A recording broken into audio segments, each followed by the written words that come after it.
विधानसभा चुनाव में जो बीकानेर है वहां से भी बड़ी खबर आ रही है कि बीकानेर की जनता को काफी कुछ इस बजट से उम्मीदें हैं। हमारे संवाददाता लोकेश बोरा जी हमारे साथ जुड़ चुके हैं। लोकेश जी। हाँ सर। आज राजस्थान की जो भजनलाल सरकार है वो अपना बजट पेश करने जा रही है, तो क्या लगता है आपको, क्या कुछ प्रदेश की जनता को मिल सकता है, क्या कुछ बीकानेर के लोगों को इस बजट से उम्मीद है? जी बिल्कुल, आपने सही कहा अखिल जी। मैं आपको बताता हूँ जी। इस बार क्या है कि सबसे सौभाग्य की बात है बीकानेर जिले के लिए कि केंद्रीय मंत्री अर्जुन राम मेघवाल भी यहाँ से आते हैं जी। और संभाग के एकमात्र कैबिनेट मंत्री है सुमित गोदारा, वो भी यहाँ से आते हैं जी। तो सुमित गोदारा से इस बार सबसे ज्यादा उम्मीद लूणगंज से विधानसभा क्षेत्र है जी। तो वो ज्यादा उम्मीद लगाए हुए हैं। और कहीं ना कहीं अगर देखा जाए तो चुनाव से पहले उन्होंने घोषणा की थी कि लूणगंज के अंदर नगर पालिका घोषित करवा के रहेंगे जीत से। तो चुनाव जीत भी गए, कैबिनेट मंत्री बन गए। तो इस बार जो भजनलाल सरकार का जो पहला बजट का जो पिटारा है तो उसके अंदर बीकानेर की जो जनता है वो तो उम्मीद लगे, लेकिन विशेष खास करके लूणगंज की जनता को उम्मीद है नगर पालिका का भी। जी बिल्कुल। मैं आपसे ये भी पूछना चाहूंगा लोकेश जी कि जैसे कि आपने बताया कि सुमित गोदारा जी हैं वो कैबिनेट मिनिस्टर हैं, तो और जो नगरपालिका का दर्जा है, इसके अलावा लूणगंज और बीकानेर के लोगों को और क्या कुछ उम्मीदें हैं और क्या कुछ उनकी समस्याओं के समाधान होने की उम्मीदें हैं इस बजट से? देखो, बीकानेर अगर देखे तो सबसे बड़ी समस्या रेल फाटक की समस्या है जी। रेल फाटक की समस्या है वो आज कई वर्ष हो गए हैं, वो समस्या ज्यों की तो बनी हुई है जी। केब रोड का जो मामला है अभी तक नहीं सुलझा है, वहाँ पे आज भी लोग बड़े परेशान हो रहे हैं। तो एक तो उस समस्या निजात पाने के लिए देखो मुख्यमंत्री जी और सुमित गोदार से जो जनता हाथ लगा के बैठी है तो क्या उनको निजात मिलती है। दूसरी बात और है कि आरओबी और आरयूबी की हो सकती है घोषणा, जो लोगों को उम्मीद लगा के बैठे हैं बीकानेर की जनता। जी जी। और जैसे कि लोकेश जी, बीकानेर में 7 में से 6 विधायक हैं वो बीजेपी के हैं और विधानसभा चुनाव में 6 बीजेपी के विधायक हैं। और इसके साथ ही विधानसभा में जो इस बार बजट पेश करने जा रहे हैं राजस्थान की भजनलाल सरकार, तो डबल इंजन की सरकार है क्योंकि सेंटर में भी मोदी गवर्नमेंट है और राजस्थान में बीजेपी गवर्नमेंट है। तो इन दोनों ही सरकारों से प्रदेश की जनता क्या कुछ उम्मीद कर रही है? देखो, प्रदेश की जो जनता है जी तो उनको तो मैंने काफी उम्मीद है। बिल्कुल। देखो, किसान अपना जो क्षेत्र है बीकानेर संभाग और जो जोधपुर संभाग है वहाँ पे किसान वर्ग ज्यादा है जी। तो मेरे किसान है जो हाल के दिनों में आपने देखा होगा कि किसान है वो भाजपा सरकार से नाखुश है। तो इस वजह से अगर किसानों के लिए अगर सरकार कुछ करती है तो कहीं ना कहीं इनको जो पंचायती राज चुनाव है उसके अंदर उनको फायदा मिलेगा जी। जी बिल्कुल लोकेश जी। और दूसरी बात है युवाओं के लिए रोजगार के लिए क्या है अवसर।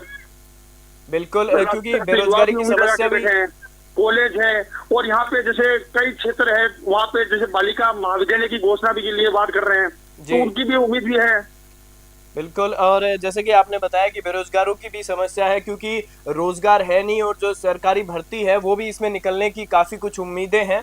और इसके साथ ही मतलब कि बीकानेर की जनता है, इसके अलावा बीकानेर की जनता को इस बजट से और क्या कुछ उम्मीदें हैं? आपने रेल फाटक के बारे में बताया, इसके साथ ही जो लूणकरण है उसको नगरपालिका का दर्जा दिए जाने की आपने बात कही है, तो इसके अलावा और क्या कुछ उम्मीदें हैं कि हाँ भी बीकानेर में ये चीज होनी चाहिए या बजट में ये चीज जनता को मिलनी चाहिए? देखो, बीकानेर के अंदर जैसे सबसे पहली बात बताऊं आपको, ये सबसे बड़ा जो हॉस्पिटल पीबीएम है जी। तो पीबीएम हॉस्पिटल के अंदर अगर आप देखा जाए तो पीबीएम हॉस्पिटल के अंदर कई चीजें मैंने क्या है आज भी लोगों को परेशानी का सबक मिल रहा है। कई बार जो टूट फूट हो रही है वहाँ पे भी प्लास्टर गिर जा रहा है। तो एक तो लोगों की उम्मीद है कि जो हॉस्पिटल के अंदर जो है समस्या टूट फूट वाली हो रही है, जो भवन है जर्जर स्थिति में उसको सही ढंग से बनाया जाए, जो मशीन है वो भी हो। और लूणगंज नोखा खाजूवाड़ा कॉलेज इन सभी क्षेत्रों में एक उप स्वास्थ्य जिला केंद्र भी होना चाहिए ताकि आने वाले समय के अंदर क्या है कि लोगों को बीकानेर नहीं आना पड़े। ग्रामीण तबके के जो लोग हैं उनके लिए बहुत दूरियां हैं, तो ये बड़ी समस्या है, वो भी निजात लोग चाहते हैं यहाँ के। और एक समस्या ये है कि यहाँ पे जो अपने देखते हैं कि जो हाईवे रोड है, भारतमाला है और जितने भी रोड है, तो उन रोड के अंदर अगर आपने देखा जाए तो उन रोडों के अंदर अगर देखें तो काफी एक्सीडेंट होते हैं। तो ट्रॉमा सेंटर की भी मांग की जा चुकी है। तो इस ट्रॉमा सेंटर के लिए उन्होंने काफी पहले एमपी को भी कहा है, अब कैबिनेट में सुमित गोदारा को कहा है। तो ट्रॉमा सेंटर की एक व्यवस्था भी विशेष रूप से मांग की गई है लूणगंज क्षेत्र वासियों के लिए, क्योंकि वहां पे देखो भारतमाला रोड जो अमृतसर प्रोजेक्ट भी है, वहां पर वो भी रोड जाती है। NH62 रोड वो भी जाती है। तो यहाँ पे काफी बड़ी संख्या में एक्सीडेंट भी होते हैं जी। और अगर मैं आपसे एक बात करना चाहूँ तो जैसे कि बीकानेर के जो भी व्यापारी हैं वो इस बजट से क्या कुछ उम्मीदें लगाए हुए बैठे हैं? देखो, व्यापारियों की जो उम्मीद है तो उनको मैंने ये वो चाहते हैं कि जैसे कई बार आपने देखा होगा कि व्यापारीगण का भी विरोध हुआ था पिछली बार। बिल्कुल सर, विरोध हुआ था। तो उन व्यापारी को संतुष्टि के लिए बद्रीनाथ सरकार अपने बजट विचार में क्या खुश रख सकते हैं उनको, क्योंकि कहीं देखा जाए, आप एक देखिए, ये आप ये मत सोचो कि जो पिछला जो चुनाव हुआ है जी, तो चुनाव के अंदर आप देखिए कि भाजपा को काफी सीटें कम आई है उम्मीद से। बिल्कुल। तो वो कम आने पे कहीं ना कहीं किसान वर्ग के साथ साथ व्यापारी वर्ग का भी हाथ हो सकता है। हाँ। बढ़ती महंगाई आमदनी की जो परेशानी का सबब है। और एक मैं आपसे ये भी पूछना चाहूंगा लोकेश जी की जैसे कि ये तो हो गई बेरोजगारी व्यापारियों की बात, और इसके साथ ही बेरोजगारों पर हमने बात करी। तो अगर हम बात करें महिलाओं की, तो महिलाओं को इस बजट में क्या कुछ मिलने की उम्मीदें हैं?